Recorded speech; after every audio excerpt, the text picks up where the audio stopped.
Training and eating like a bodybuilder will increase your lifespan and your quality of life. Hey everybody, it's Jason Blaha here. I thought I would chat with you guys and gals a little bit about this today. Now, when I make this statement, I don't want to mean that all bodybuilders are automatically healthy. Obviously, there is the case of excessive amount of magical supplement abuse, and that doesn't include just androgens. That includes all sorts of crazy stuff.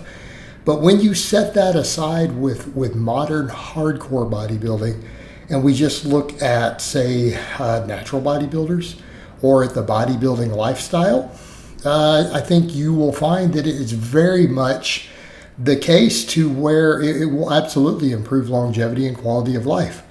So much so that even the other, if it's modest, is completely offset. And there have been studies on that, by the way. Studies on that, which were interestingly enough going all the way back to like weightlifters from the 60s or whatever in the Olympics during a time when a lot of stuff was used. And it turns out they actually had slightly better mortality rates than the general population from some of their same countries. So again, kind of goes to show that the lifting itself, a lifting lifestyle, absolutely enhances longevity. And we have a lot of research on that. That is not like a statement that I make lightly. And it's not a controversial statement anymore. If we start looking into the research, strength training and resistance training is enormously correlated with reducing all-cause mortality. Okay? In fact, it even exceeds cardiovascular training. If they're only compared one-to-one, obviously doing both can be really beneficial. Okay, so I don't want to downplay that either. But you start looking at the data. Lifting weights dramatically reduces cancer rates. Just lifting weights. Now, before people even say, well, maybe it's the other lifestyle factors, people who live. No.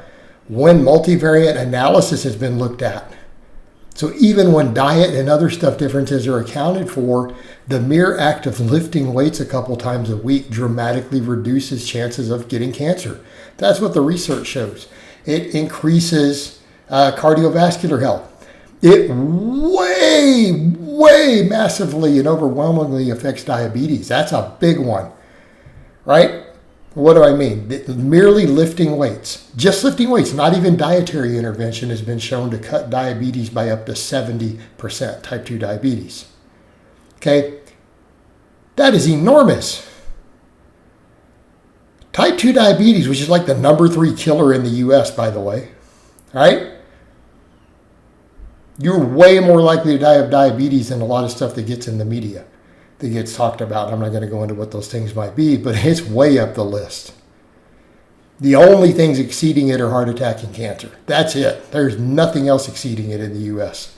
70% chance reduction of developing it just from lifting weights.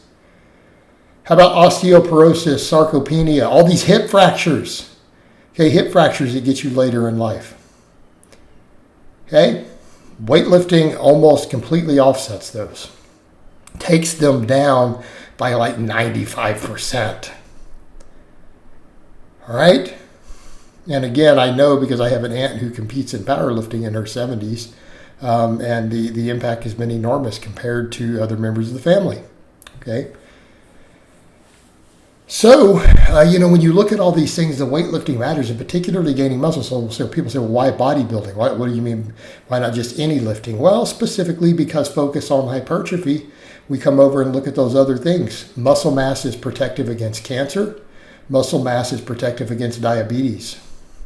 Now, granted, the heavier lifting obviously helps more with osteoporosis, bone density, but there's no reason you can't do a little bit of both with a heavy focus on gaining muscle. And particularly, and I say bodybuilding because that's more than just, most people who think of bodybuilding really is building muscle through your whole body. So lower body gets a lot of focus. You don't see actual bodybuilders with small legs. They're not bodybuilders. Okay, it's a big deal. We know lower body muscle is actually even more important for those things than upper body. But maximizing muscle everywhere is beneficial. Okay, then what about the diet end? Look at the sort of diets traditionally. Let's step back some of the more extreme stuff. Traditionally, what do people think of as a bodybuilder diet? Off the top of your head, go back, ask people even 20 years ago, what was a bodybuilder diet? They're like, I don't know, chicken, rice, vegetables. or fish, rice, and vegetables, something like that. Okay? Traditional healthy diets around the world. Diets that tend to be very clean, low in processed foods, tend to be lower in fat, high in clean carbohydrates, high in whole foods, fruits, vegetables, with lean proteins. All right? Now take aside how much protein a bodybuilder eats and set that to the side, because we could debate that a lot. May not be beneficial for longevity past a certain minimum threshold, but it is good for muscle, and we can make the case for the extra muscle. But even then, let's say that you just follow the evidence-based protein intakes of what we know maximizes muscle growth. It's going to be lower than some bodybuilders eat. That's a little more reasonable. That's not going to have any risk to longevity. In fact, it's going to enhance it. It even shows to enhance bone density. All right, but that sort of eating pattern is associated, again, completely separate from lifting weights. That sort of eating pattern, diets very high in clean, starchy carbohydrates with plenty of fiber, vegetables, and then lean proteins. That's been associated with, that's blue zone type eating. This has been associated with the highest longevities, the lowest rates of cancer, lowest rate of heart disease. You see where we're going with the lowest rates of obesity. Okay?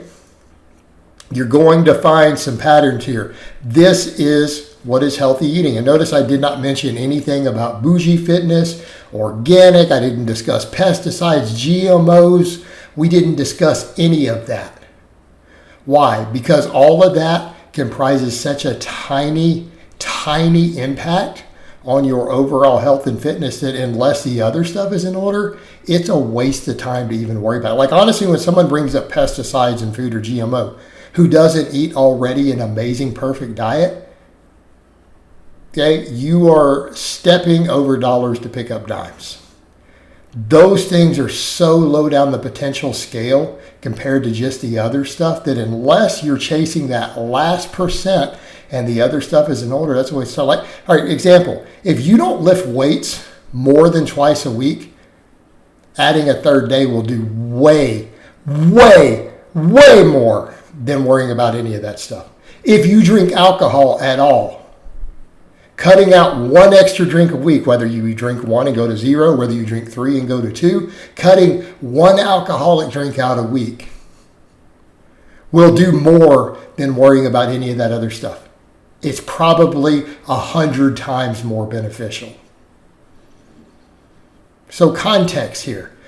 People worry about the wrong things. In reality, the stuff that I just listed, eating a clean diet like that, lifting weights, at least 3 days a week, focus on hypertrophy, building the whole body, all of that will do 100 times more for your health than most of this other stuff people are worrying about.